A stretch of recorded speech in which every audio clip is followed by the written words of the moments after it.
Hello दोस्तों, मैं भावना श्रीवास्तव। आप लोगों का मेरे चैनल हमारी संस्कृत में स्वागत है। और मैं जो है हमारी संस्कृत में संज्ञा प्रकरण से संबंधित बहुत सारी शब्दावलियां मैं बता चुकी हूं। आप लोग पिछली वीडियो जाके देख लीजिएगा और प्ले लिस्ट जो है संज्ञा प्रकरण के नाम से डाल रखी हूं, जिसको देखना है देख लीजिएगा। और मेरी तरफ से एक छोटा सा प्रयास किया जा रहा है संस्कृत को सरल से सरल शब्दों में बताने का, ताकि हर कोई बच्चा आनंदपूर्वक संस्कृत को पढ़े।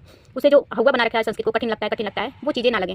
तो चलिए आज हम हमारी संस्कृत में जो है प्रगृह्य संज्ञा के बारे में जानेंगे। वीडियो को पूरा देखिए, क्योंकि पूरा वीडियो जब हम देखते हैं तो उस वीडियो का पूरा जो सारांश है तब समझ में आता है। क्योंकि कोई भी बात जो है कोई शुरू में ही एक बार में नहीं बता देगा। जब हम उस वीडियो को पूरा देखेंगे तभी हम उस वीडियो के महत्व को समझ सकेंगे, उसमें क्या क्या इंपॉर्टेंट फैक्ट बताए गए हैं ये जानेंगे। तो आज हम प्रगृह्य संज्ञा का सूत्र जानेंगे, उसकी पहचान कैसे वो जानेंगे, साथ ही साथ परीक्षा में इससे संबंधित किस प्रकार का प्रश्न बनता है ये भी जानेंगे।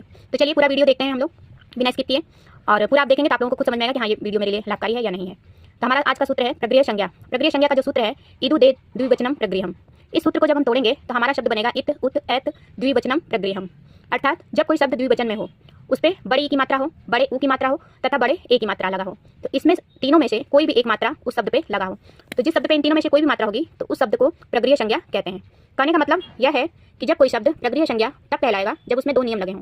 पहला नियम कि वह शब्द द्विवचन में हो, दूसरा नियम कि वह शब्द में बड़े ई की मात्रा हो, चाहे बड़े ऊ की मात्रा हो, चाहे बड़े ए की मात्रा हो, तीनों मात्रा में से कोई एक मात्रा लगी हो, तो उस शब्द को जो है संस्कृत में हम प्रगृह्य संज्ञा कहते हैं। जैसे उदाहरण से देख लीजिए, हमारा शब्द है हरि एतो। हरि एतो में जो है र पे ई की मात्रा है, यानी ये जो है शब्द प्रगृह्य संज्ञा कहलाएगा। एतो है त पे जो है त से जो पहले हमारा ए है वो दोनों जो है ए की मात्रा और बड़ी ई की मात्रा से संबंधित है, तो मतलब ये शब्द जो है हरि एतो ये जो है प्रगृह्य संज्ञा से संबंधित है। दूसरा हमारा शब्द है वायु इति। वायु इति में जो वायु है, वायु में ऊ की मात्रा लगी है, तो यह में जो बड़े ऊ की मात्रा लगी है ये प्रगृह्य संज्ञा का उदाहरण है।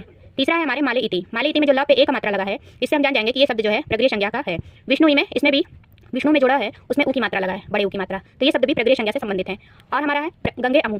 तो गंगे अमु में जो गंगे में अंगा में जो ए की मात्रा लगा है ये भी बड़े ए की मात्रा है, तो ये शब्द भी प्रगृह्य संज्ञा के अंतर्गत माना जाता है। प्रगृह्य संज्ञा का प्रयोग जो है संधि में प्रायः होता है। तो प्रगृह्य संज्ञा का सूत्र जाने हैं तो उस परीक्षा में जो है हमारा है पूछा जाता है कि प्रगृह्य संज्ञा का सूत्र क्या है। तो इसका जो सूत्र यदि आता है तो हमें बताना पड़ेगा इदु देद द्विवचनम प्रगृह्यम। कभी कभी होता है कि सूत्र देके पूछ लेगा कि यह सूत्र जो है किससे संबंधित है, तो सूत्र देके पूछेगा यदि कि यह सूत्र किस संज्ञा से संबंधित है, तो हम बताएंगे प्रगृह्य संज्ञा।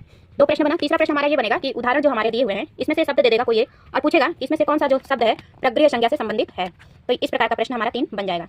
पहला सूत्र देके, दूसरा जो है प्रगृह्य संज्ञा का सूत्र क्या होता है ये प्रश्न बना सकता है, तीसरा प्रश्न हमारा उदाहरण देके पूछ देगा कि इसमें से कौन सा शब्द प्रगृह्य संज्ञा से संबंधित है। तो 3 हमारा प्रश्न बन गया। तो हमारे इस पूरे वीडियो में हमने ये जाना कि प्रगृह्य संज्ञा होता क्या है। प्रगृह्य संज्ञा जब किसी कोई भी जो शब्द है वो द्विवचन में होगा, साथ ही साथ उसमें बड़ी ई की मात्रा, बड़े ओ की मात्रा और बड़े ए की मात्रा लगी होगी, तो वो प्रगृह्य संज्ञा कहलाएगा। तीसरा हम लोग ये जाने हैं कि प्रगृह्य संज्ञा का सूत्र क्या होता है। प्रगृह्य संज्ञा का सूत्र होता है इदु देद द्विवचनम प्रगृह्यम। तीसरा हम लोग ये जाने हैं कि उसका उदाहरण क्या होता है। उसका उदाहरण हमें हरि एतो, वायु इति, माले इति, विष्णु इम, गंगे अमु आदि, ये सब हमारा प्रगृह्य संज्ञा का मोस्ट इंपॉर्टेंट उदाहरण है।